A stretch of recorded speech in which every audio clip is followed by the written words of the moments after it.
ഗ്രീഷ്മയ്ക്ക് ഷാരോണിനോടുണ്ടായത് തികച്ചും കാമമാണെന്നുള്ളത് യാതൊരു തർക്കവുമില്ല.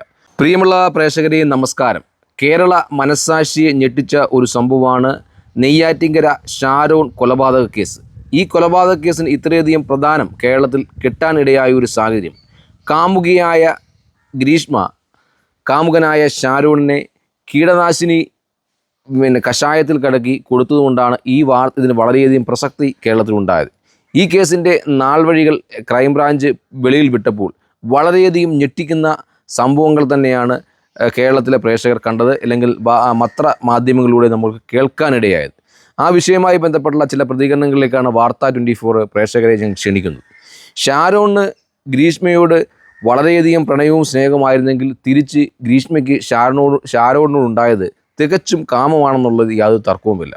അവളുടെ കാമ പൂർത്തീകരണത്തിന് വേണ്ടിയാണ് ഷാരോണിനെ ഒരു ടൂളായി അവൾ ഉപയോഗിച്ചു എന്നാണ് ഈ കേസ് ഡയറി നമ്മൾ പരിശോധിക്കുമ്പോൾ മനസ്സിലാക്കാൻ സാധിക്കുന്നത്. അത്തരത്തിലുള്ള വലിയ ഞെട്ടിക്കുന്ന സംഭവങ്ങൾ തന്നെയാണ് ഉണ്ടായിട്ടുള്ളത്. ഈ കേസ് വഴിയെ പരിശോധിക്കുമ്പോൾ നമുക്ക് കാണാനിടയാവുന്നത്, നാട്ടുകാരായ നെയ്യാറ്റിൻകരക്കാരിയായ ഗ്രീഷ്മയും ഷാരോണും കോളേജിൽ പോകുന്ന സമയത്ത് ബസ്സിൽ കണ്ട പരിചയം പോലും അവർ പ്രണയത്തിലാകുകയും പിന്നീട് പ്രണയം വളരുകയും അത് വെട്ടുകാട് പള്ളിയിലെ വിവാഹത്തിലേക്ക് വരെ അവസാനിക്കുകയും ചെയ്തു. പിന്നീട് ഈ പ്രണയം ഇങ്ങനെ തുടർന്നുകൊണ്ടേയിരിക്കുന്ന അവസരത്തിലാണ് ഗ്രീഷ്മയ്ക്ക് നാഗർകോവിലായ ഒരു സൈനികൻ്റെ വിവാഹ ആലോചന വരികയും എങ്ങനെയും ഷാരോണിനെ ഒഴിവാക്കാനുള്ള എല്ലാവിധ തന്ത്രങ്ങളും അവൾ മെനയുകയും ചെയ്യുന്നത്. പഠിക്കാൻ വളരെയധികം മിടുക്കിയായിരുന്നു എന്നാണ് ഗ്രീഷ്മയെപ്പറ്റി നമുക്കറിയാൻ സാധിക്കുന്നത്. നാഗർകോവിലെ MS കോളേജിൽ നിന്നും ബിരുദമെടുത്തത് 4ാം റാങ്ക് കൂടി പാസ്സാകുകയും വളരെ മിടുക്കിയായ കുട്ടിയായിരുന്നു ഗ്രീഷ്മ എന്നൊരു യാതൊരു തർക്കവുമില്ല. ആ മിടുക്ക് അവർ ഈ കൊലപാതകത്തിൽ ഉപയോഗിച്ചു എന്ന് നമുക്ക് കാണാൻ സാധിക്കും. എങ്ങനെയും ഷാരോണിനെ കൊലപ്പെടുത്താൻ ആവശ്യമായ തന്ത്രങ്ങളാണ് പിന്നീട് അവൾ മെനഞ്ഞുകൊണ്ടേയിരുന്നത്. ഒരേ സമയം സൈനികനെ ഫോൺ വിളിച്ച് രാത്രി ഉത്സഹിക്കുകയും അതേസമയം തന്നെ കാമുകനായ ഷാരോണിനോട് വളരെയധികം രസകരമായ രീതിയിൽ സംസാരിക്കുകയും കാമച്ചുവയുള്ള സംസാരങ്ങൾ നടത്തുകയും ചെയ്ത കാര്യങ്ങളെല്ലാം കേസ് ഡയറിയിലൊക്കെ കൃത്യമായി രേഖപ്പെടുത്തിയിട്ടുണ്ട്.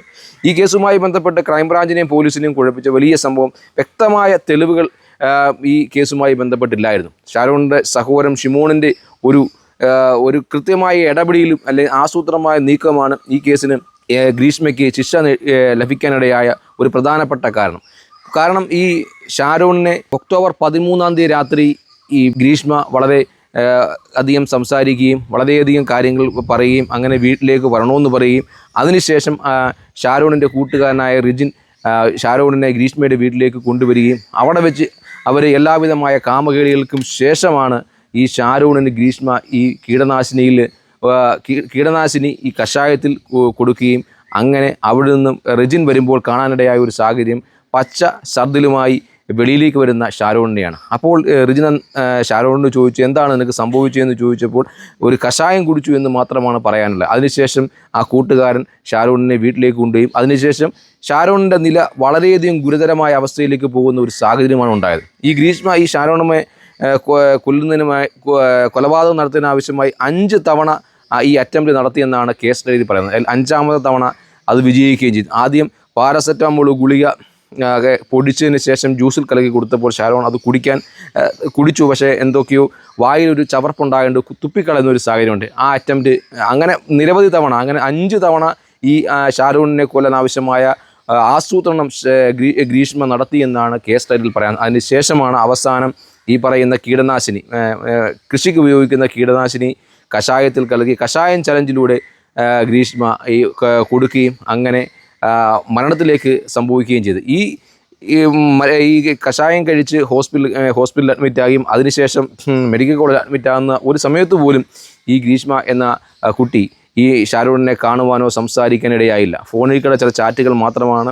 ഇച്ചായന് ഞാൻ കാരണം ഇങ്ങനെയൊക്കെ പറ്റിയല്ലോ എന്നുള്ള വളരെയധികം സ്നേഹത്തിൽ പൊതിഞ്ഞ വാചാലമായ ചാറ്റുകൾ മാത്രമാണ് ഉണ്ടായത്. പക്ഷേ ഇതൊന്നും ഇത്തരം കാര്യങ്ങൾ കൊണ്ടൊന്നും കേസ് തെളിയിക്കാൻ പോലീസിന് കഴിഞ്ഞില്ല. കാരണം ഈ ഷാരോൺ ഹോസ്പിറ്റലിൽ അഡ്മിറ്റായി കഴിയുമ്പോൾ ഡയാലിസിസിന് വിധേയമാക്കി അവൻ്റെ മറ്റ് കാര്യങ്ങൾ ചെയ്തതുകൊണ്ട്, കാരണം വ്യക്തമായ രീതിയിൽ എന്ത് പോയിസനാണ് ഈ അകത്ത് ചെന്നത് എന്ന് കൃത്യമായി മനസ്സിലാക്കാൻ ഡോക്ടർമാർക്കോ പോലീസിനോ കഴിയാത്തത് ഈ കേസിന് വളരെയധികം ബുദ്ധിമുട്ടുണ്ടാക്കി. പക്ഷേ ഷിമോണിൻ്റെ കൃത്യമായ ഇടപെടൽ, ഷിമോൺ കൃത്യമായ ഈ സ്നേഹത്തോടെ ഗ്രീഷ്മയെ വിളിക്കും, എവിടെ നിന്നാണ് മരുന്ന് ഈ കഷായം മേടിച്ചത് എന്നൊക്കെ ചോദിക്കും, നെയ്യാറ്റിൻകര ഒരു ഫാർമസിയിൽ നിന്നാണെന്നൊക്കെ പറയും.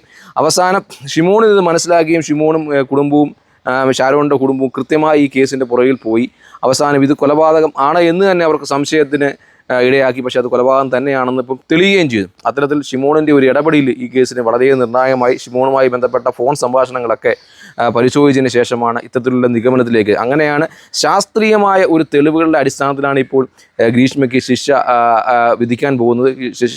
ഗ്രീഷ്മ കുറ്റക്കാരിയാണെന്ന് തെളിഞ്ഞു. 1-ാം പ്രതിയാണ് ഗ്രീഷ്മ കുറ്റക്കാരി. 2-ാം പ്രതിയായ അമ്മയ്ക്ക് വെറുതെ വിട്ടു. 3-ാം പ്രതിയായ അമ്മാവനെ ഇപ്പോൾ ഈ തെളിവ് നശിപ്പിക്കുന്നതുമായി ബന്ധപ്പെട്ട പ്രതി ചേർത്തിരിക്കുകയാണ്. അദ്ദേഹം കുറ്റക്കാരനാണ് തെളിഞ്ഞിരിക്കുകയാണ്. അദ്ദേഹമാണ് ഈ കഷായത്തിൻ്റെ കുപ്പികളും മറ്റും എടുത്ത് കളയാൻ ഇടയായ ഒരു സാഹചര്യം ഉണ്ടായി എന്ന് പ്രോസിക്യൂഷന് സംശയാസ്പദമായി തെളിയിക്കാൻ സാധിച്ചു. അപ്പോഴും ഈ പറയുന്ന പോലീസിനെയും ക്രൈംബ്രാഞ്ചിനെയും കുഴക്കിയത് എങ്ങനെ ഇത് തെളിയും? ഈ വിഷയവുമായി ബന്ധപ്പെട്ട ഗ്രീഷ്മയുടെ ഫോണുകൾ, ഷിമോണിൻ്റെ സംഭാഷണവും ഷിമോണിൻ്റെ മൊഴിയൊക്കെ അനുസരിച്ച് ഫോണുകൾ പരിശോധിച്ചപ്പോഴാണ് ഈ ഗ്രീഷ്മ പലതവണയായി ഈ കൊലപാതകം നടത്താൻ ആവശ്യമായ എല്ലാവിധമായ ആസൂത്രണവും ഗൂഗിൾ സെർച്ച് ചെയ്ത് ഈ പാരസെറ്റമോളിൻ്റെ എത്ര അളവ് കൊടുത്താൽ ഒരു മനുഷ്യനെ കൊല്ലാൻ സാധിക്കും, അതുപോലെ കീടനാശിനി എങ്ങനെ കലക്കി കൊടുക്കാൻ സാധിക്കും, കീടനാശിനിയിൽ 15 ml കൂടുതൽ നമ്മുടെ ശരീരത്തിൽ വന്നാൽ അത് ആന്തരിക അവയവത്തെ കിഡ്നിയും കരളിനെ അടക്കമുള്ള ആന്തരിക അവയവത്തെ ബാധിക്കുമെന്നൊക്കെ കൃത്യമായ രീതിയിൽ ഗൂഗിൾ പഠിച്ചതിന് ശേഷമാണ്, അല്ലെങ്കിൽ ഗൂഗിൾ സെർച്ച് ചെയ്തതിന് ശേഷമാണ് ഇവൾ ഇത് കൃത്യം നിർവഹിച്ചതെന്ന് പോലീസിന് സൈബർ സംഘത്തിൻ്റെ സഹായത്തോടെ മനസ്സിലാക്കാൻ സാധിച്ചു. ഇവൾ ചാറ്റ് ചെയ്യുന്നത് ഈ ഷാരോണുമായി രാത്രിയിലൊക്കെ വളരെയധികം ചാറ്റ് ചെയ്യുന്ന ഒരു വ്യക്തിയാണ്. പക്ഷേ ആ ചാറ്റ് മൊത്തവും ക്ലിയർ ചെയ്ത് പോയ ഒരു സംഭവമുണ്ട്. അതെല്ലാം പിന്നീട് സൈബർ വിങ് ഉപയോഗിച്ച് കൃത്യമായ രീതിയിൽ റിട്രീവ് ചെയ്തെടുക്കുകയും ആ തെളിവുകളുടെ അടിസ്ഥാനത്തിൽ കൂടിയാണ് ഗ്രീഷ്മ കുറ്റക്കാരിയാണെന്ന് സംശയാസ്പദമായി തെളിയിക്കാൻ ഇടയായിട്ടുള്ളത്. എന്തായാലും നാളെ വിധി വരും. അപൂർവമായ കേസ് അല്ലെങ്കിൽ പോലും ഇവിടെ വിചിത്രമായ ഒരു വാദം കോടതിയിൽ നെയ്യാറ്റിൻകര കോടതിയിൽ നിന്നുണ്ടായി. കാരണം സാധാരണ കുറ്റക്കാരിയാണെന്ന് തെളിയിച്ചു കഴിഞ്ഞാൽ ഉടനെയധികം വിധി വരേണ്ടതാണ്. പക്ഷേ ഗ്രീഷ്മയുടെ പ്രായത്തെ മാനിച്ചുകൊണ്ടാവും, അല്ലെങ്കിൽ ഗ്രീഷ്മയുടെ അഭിപ്രായം മാനിച്ചുകൊണ്ടായിരിക്കാം ഗ്രീഷ്മയ്ക്ക് എന്തെങ്കിലും പറയാനുണ്ടോ എന്ന് കോടതി ചോദിക്കുന്നു. അപ്പോൾ ഗ്രീഷ്മ എഴുതി കൊടുക്കുന്നു, എനിക്ക് പ്രായം ഇത്രയേ ഉള്ളൂ, എനിക്കിനി പഠിക്കണം, അതുകൊണ്ട് എനിക്ക് ഇളവ് നൽകണമെന്ന ഒരു സാഹചര്യം കോടതിയിൽ പറഞ്ഞിരിക്കുകയാണ്. പ്രതിഭാഗ വക്കീലും ആ കാര്യം കോടതിയെ ബോധിപ്പിച്ചു. പക്ഷേ വാദിയായ ഷാരോണിൻ്റെ വക്കീലും ഷാരോണിൻ്റെ കുടുംബമടക്കം ആളുകൾ പറയുന്നത് കൃത്യമായ രീതിയിൽ ഏറ്റവും വലിയ ശിക്ഷയായ വധശിക്ഷ തന്നെ ഇവർക്ക് കൊടുക്കണമെന്ന വാദമാണ്. എന്തായാലും നാളെ ഈ വിഷയവുമായി ബന്ധപ്പെട്ട് കോടതിയിൽ വിധി വരട്ടെ. എന്തായാലും കേരള മനസ്സാക്ഷിയെ ഞെട്ടിച്ച ഒരു സംഭവം തന്നെയാണ്. നമ്മുടെ നാട്ടിലെ ചെറുപ്പക്കാരികളും ഇത് പാഠമാക്കേണ്ട ഒരു അവസ്ഥ തന്നെയാണ്. എന്തായാലും ഇത്തരം കേസുകളും ഇത്തരം സംഭവങ്ങളും നമ്മുടെ സമൂഹത്തിന് ഗുണകരമല്ല. ഇത്തരത്തിലുള്ള ക്രൂരമായ രീതിയിൽ ഒരു ചെറുപ്പക്കാരനെ കൊന്നൊടുക്കിയ ഒരു മാനസികാവസ്ഥ കുട്ടിക്ക് എങ്ങനെ ഉണ്ടായി എന്ന് പരിശോധിക്കേണ്ട ഒരു സാഹചര്യം നമ്മൾ എല്ലാവർക്കുമുണ്ട്. അപ്പോൾ ഇത്തരം കൂടുതൽ വാർത്തകളുമായി വാർത്ത 24 വീണ്ടും വരും. അതുവരേക്കും എല്ലാവർക്കും നന്ദി, നമസ്കാരം.